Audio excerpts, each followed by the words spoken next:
Now, as far as the definition of MTP Act is considered, it was enacted by the government of the India and it came into force in 1972. And under this act, the termination of pregnancy is permitted within the framework of the law, which requires certain conditions. Like the first point is the MTP can be performed only by a registered medical practitioner qualified to perform the operation. First point. These are the prerequisites for doing MTP. First is it should be done by a registered medical practitioner who is qualified to perform this operation. Second prerequisite is it can be undertaken only in a hospital or clinic duly recognized under the law. Third condition is the MTP procedure can be performed only for specified indications up to 20 weeks of pregnancy. These include medical indications, eugenic, humanitarian, and social grounds. Fourth prerequisite is in termination of pregnancy up to 12 weeks, the opinion of one registered medical practitioner is required. However, to terminate a pregnancy between 12 to 20 weeks, it is mandatory to obtain the opinions of two registered medical practitioners. And the last prerequisite is a written consent of the patient aged 18 years and above is valid. However, in case of minors or lunatics, written consent of the guardian is required.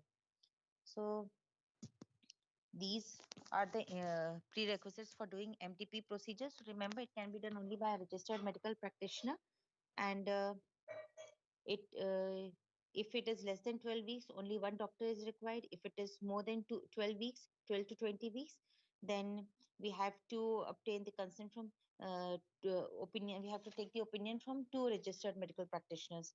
Okay.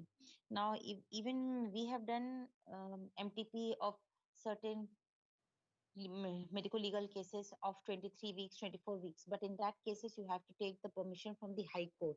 And if the court gives permission to do, then only you can perform the MTP beyond 20 weeks of pregnancy, particularly in the rape cases. Now, what are the methods of medical termination of pregnancy? In the first 12 weeks, you can just go for mifepristone and misoprostol combination. Mifepristone 200 milligram to be given on the first day orally, and misoprostol 200 microgram, two tablets, that is 400 microgram, to be given sublingually after 48 hours.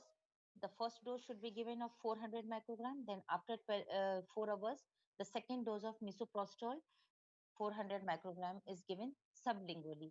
Now you should remember this thing that misoprostol tablet should never be ingested because it causes severe gastritis and the drug is destroyed by the gastric acid. So you will not get any effect if you swallow the misoprostol tablet. It is effective only by giving sublingual route, because in sublingual route this entire route is bypassed. So it is completely absorbed in the blood circulation directly from the blood vessels in below the tongue. And or you can give per vaginal. If the patient is ready to take it per vaginally, you can take it per vaginally, or you can take it sublingually, but you should never swallow the tablet of misoprostol. Okay, this is all about if you're doing procedure for if it is up till 7 weeks, just giving the tablet is sufficient.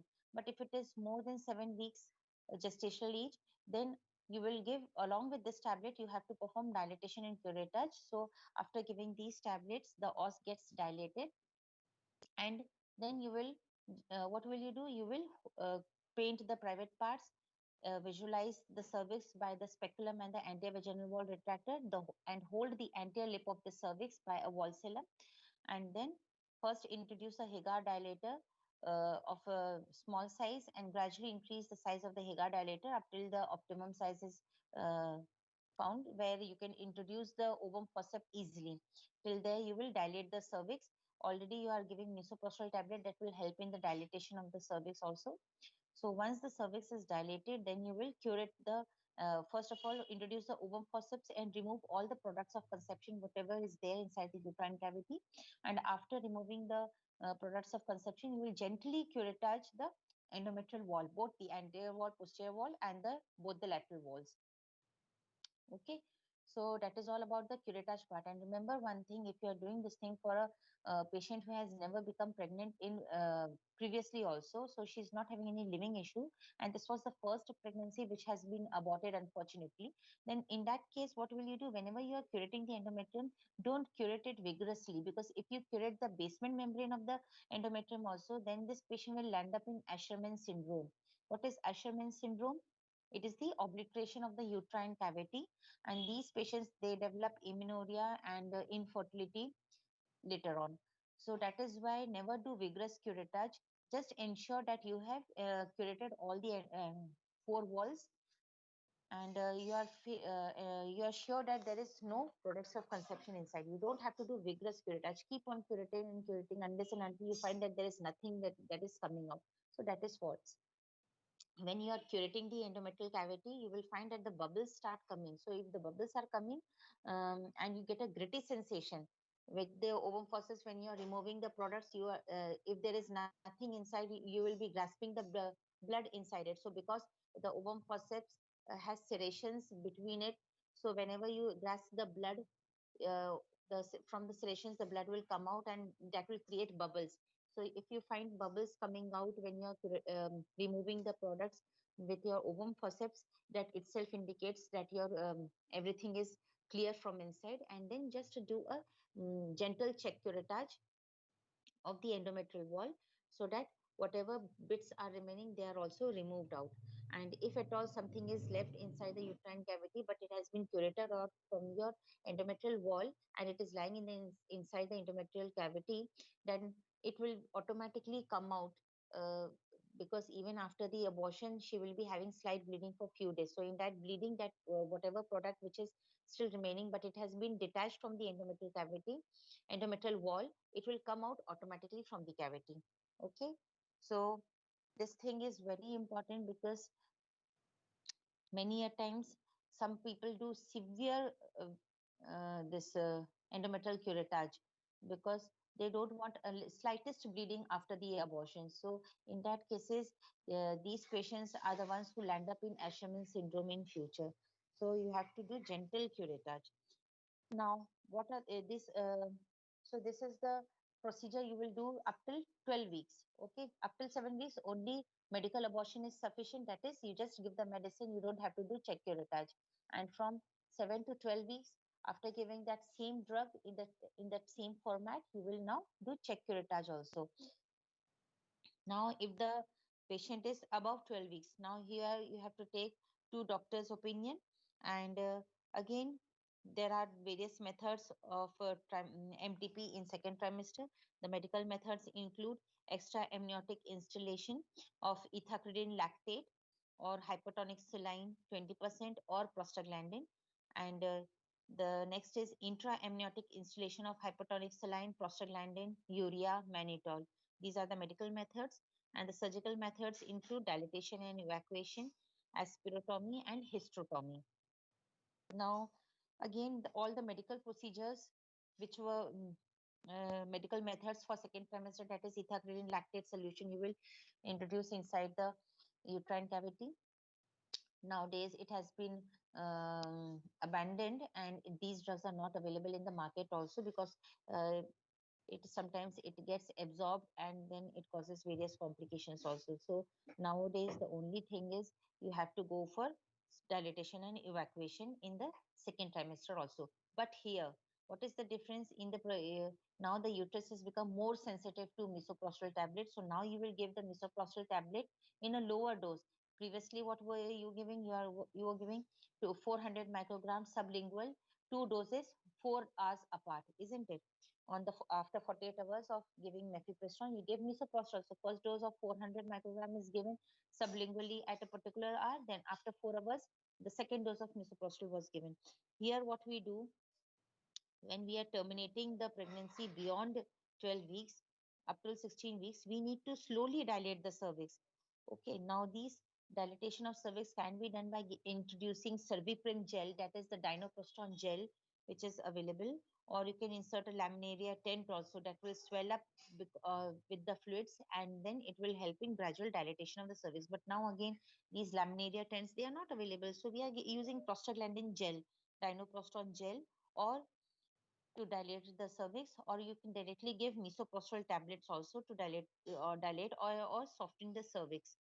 Now, this procedure, here what will you do? You will introduce you will give misoprostol tablet. Again, there are two routes of giving a misoprostol tablet. Either you can give sublingual misoprostol, or you can give per vaginal misoprostol. Now, sometimes what happens, if you are giving per vaginal misoprostol tablet, that it doesn't get dissolved easily, so the effect of misoprostol is not present at the correct time. When you are repeating the second dose, you find that the first tablet is still inside the vagina. So in that cases, it is better to give sublingual, because sublingual dose, it will be absorbed within 15-20 minutes, and it will start producing its effects also. Okay. So you will give misoprostol tablet unless and until you will find that the os is dilated. And here in this case, you don't do dilatation and curettage immediately. You wait for the spontaneous expulsion of the fetus.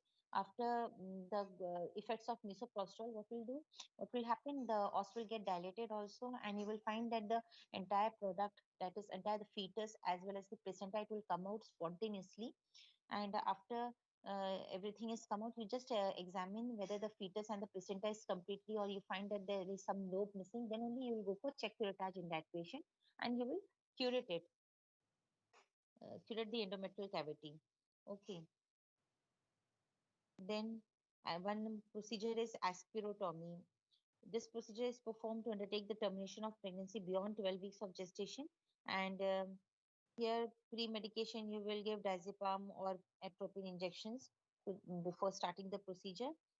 And patient is placed in lithotomy position, and after painting dripping, the cervix is exposed with the valsulum, speculum, and the retractor.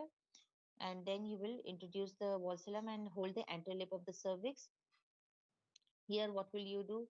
Cervix, isthmus, and the lower segment is injected with 10 ml of xylocaine solution injection, and adrenaline at points 5 points, that is 12 o'clock position, 2 o'clock, 4 o'clock, 8 o'clock, and 10 o'clock position, so that the vascularity is reduced and the pain sensation is abolished. And then you will gradually, slowly dilate the cervix with the misoprostol and whatever you are giving. And then the dilatation is completed with graduated metal dilators up till 14 to 16 number. When the 14 to 16 cannula is introduced, the membranes rupture, the amniotic fluid is aspirated out, and aspirotomy forceps is introduced, and the fetal parts is grasped, crushed, extracted in bits, and they have to be arranged outside to make the complete fetus, so as to see whether any fetal bone is left or not. Then you have to go for ultrasound to see whether there is any traumatic injury to the uterus, or whether and that the evacuation is complete or not. And then you will start an oxytocin drip at a rate of 5 to 10 units at a rate of 12 to 20 drops per minute to ensure the good uterine tone, which will help in assisting your evacuation process. Now, the third procedure is hysterotomy. Okay. In this, what we do, you have given this misoprostol tablet 4-5 doses, and you find that in spite of all this cervix is not dilating at all, and the baby is around 18 to 20 weeks. The hysterotomy is a condition which, here what we do, we open the uterus and we extract the baby out, like it is a small cesarean section. If you are doing this cesarean section in a full term uterus, it is called cesarean section. But if this procedure is done in a patient who is less than 28 weeks of gestation, then we call it hysterotomy. Means hystero is the word derived from the uterus, and tomy means opening the uterus. So you will give an incision in the abdominal skin, and open the rectus sheath, the peritoneum, and then identify the lower uterine segment. See whether you can give a transverse incision. If possible, give a transverse incision. If not possible, because the lower segment is not formed at that particular moment, so give an incision, a vertical incision is given right from the fundus of the uterus to below. Okay, you don't give a lower vertical incision, because now what will happen, your incision will extend below and it will open the bladder also. So you will give a vertical incision, and then you will remove the products of conception, and then you will close the incision. Now, what is the disadvantage if you are giving the incision in the upper segment? The whole of the fundus up till the isthmus area is being incised. So in future, what will happen, whenever she will become pregnant in future, there is chances that it will rupture. So chances of scar rupture is more if you're giving a hysterectomy scar vertically. So you will assess which type of incision is best for the patient, and you will see the obstetric history of the patient, whether she is, if she has already completed her family and then this was the unwanted child, then you can go for a easily vertical incision. But if you find that the patient is first time pregnant and she will have to become pregnant in future also, then just give a small incision and try to remove the products from the lower transverse incision itself. Okay. Now, hysterotomy procedure is usually done. We have been doing this procedure in those patients where the leaking has started and the entire liquor has been drained out, and she comes to you as an IUD case.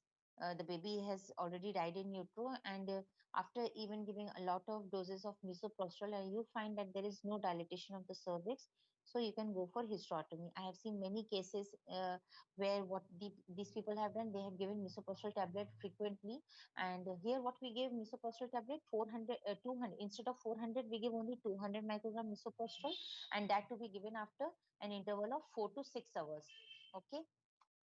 So you will give 5 doses, at least you can repeat it till 5 doses. And if the patient doesn't abort with these doses, just wait for 24 hours.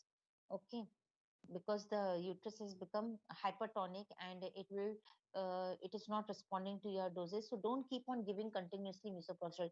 This is what the other people do, and particularly the quacks and all the other doctors. What they do, they keep on giving misoprostol tablet because the cervix is not getting dilated, and what has happened inside, the uterus has ruptured. Particularly at any of the angle, the uterus will rupture, and even after, and when the uterus has ruptured, you will be getting slight bleeding, and this slight bleeding is there in misoprostol. Whenever you're giving misoprostol tablet also, then also you will be getting slight bleeding. So this slight bleeding will mask the bleeding of a ruptured uterus, and you will actually um make that patient very serious. So remember one thing, that whenever you are giving misoprostol tablet up to 5 doses, if the patient is not aborted, wait for 24 to 48 hours and then again start the dosing of misoprostol tablet. You will abort.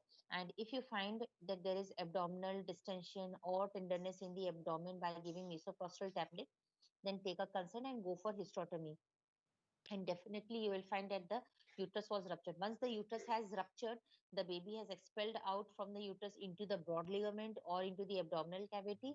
So now whenever you are giving misoprostol tablet, there will be no effect on the baby uterus because the uterus is empty now.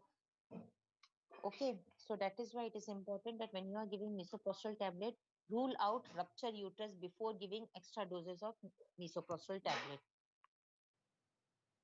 So that is all about MTP. And after doing the procedure, you will give a course of antibiotic to that patient, and you will discharge the patient, and you will call that patient in her next cycle because the periods will also become irregular. So you have to uh, give certain drugs for cycle regulation also. So you will call that patient in the next cycle.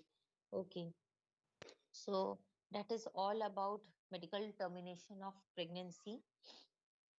This is a very small topic, but it is usually asked in your exam. So you should be knowing the MTP Act, the amendment of the MTP Act, and what are the procedures which can be done, the medical abortion and the surgical abortion, and the side effects of vigorous curettage. What is the side effect? It can lead to Asherman syndrome and future infertility in that patient. Okay. Shashikant, please take the attendance.